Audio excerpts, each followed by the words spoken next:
All right, this segment of our program brought to you by A.G. Hines Company. Supply lines are still an issue out there, folks, as I'm sure you know. That's true in the field of building materials as well. That's where it pays to be a locally owned 100-year-old company with contacts like you wouldn't believe. A.G. Hines Company still has the products and the tools that the big national boys just can't find right now. I promise you that. Start your do-it-yourself project at A.G. Hines Company. It's especially, it's true, and it's been true for 100 years. It's especially true now because I promise you, they've got what you need. And if you're just going down to the big name national groups, their stuff is spread across the country. Whereas A.G. Hines Company, they got one building right here in Knoxville. A.G. Hines Company. All right, let's welcome in the next member of our panel right down there, straight in from the Chuck E. C. Casino. I can't speak. We've got Chuck Cavalier. Chuck, thanks for being here. It's great to be here. Okay. Hot read segment, so 2 questions in this segment, one for each pairing. And we'll start, since you're new to the panel, we'll start with Chuck and Josh down there.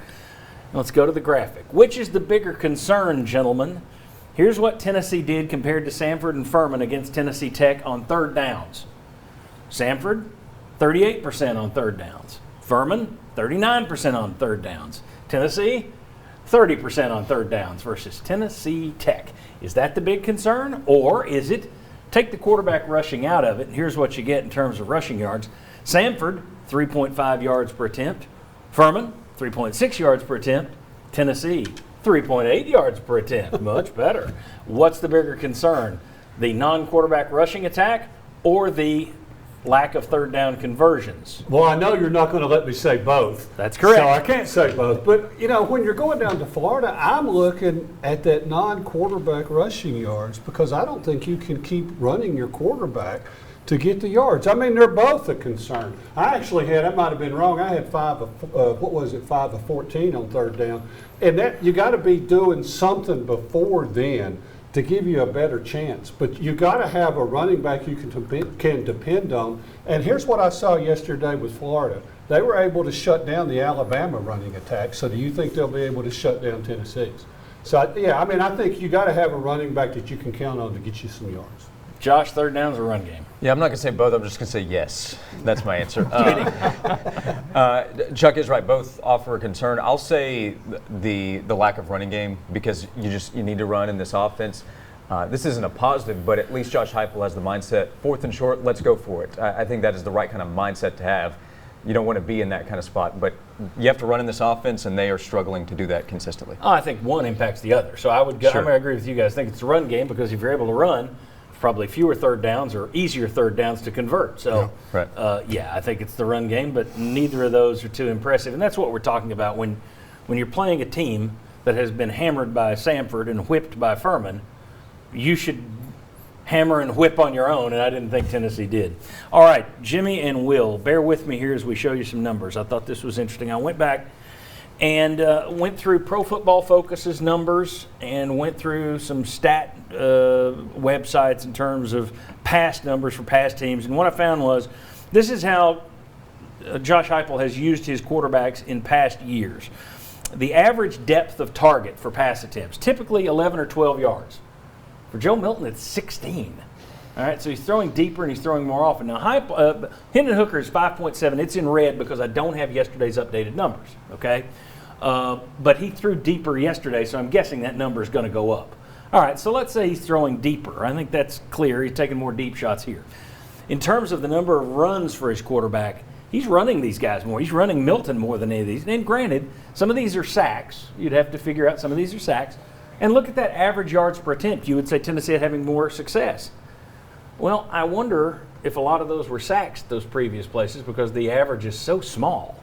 I mean, how many runs did he call for Dylan Gabriel if the guy was averaging 1.1 yard per carry? So I look at this, and I think it's clear to me anyway that he's probably taking more deep shots, throwing deeper this year, and he's probably running his quarterback more than he has in the past. Does that tell you anything about the way he views this team and perhaps specifically the offensive line? Jimmy, Will? Absolutely. I mean, I think you just take a look at what we just talked about before. What's the running game's ability? And you look at our offensive line, you look at the guards, you look at what happens when they go up against the Tennessee Tech. They're not dominating, and a lot of times they're losing.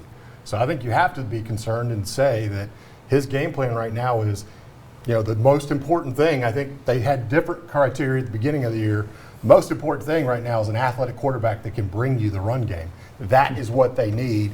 That is what they've decided is the absolute thing they have to get out of their quarterback, because otherwise, what do you have? You have to get the defense off balance, because if they know it's run and they're playing run, you're not getting anywhere. So it is about the quarterback's athletic ability and, you know, take the shot, because that's the way to get some easy points. Yeah, I think that's part of it too, because he doesn't feel, just guessing, just reading the numbers, I'm guessing he doesn't feel with that offensive line he's going to have a lot of long, sustained drives. Yep.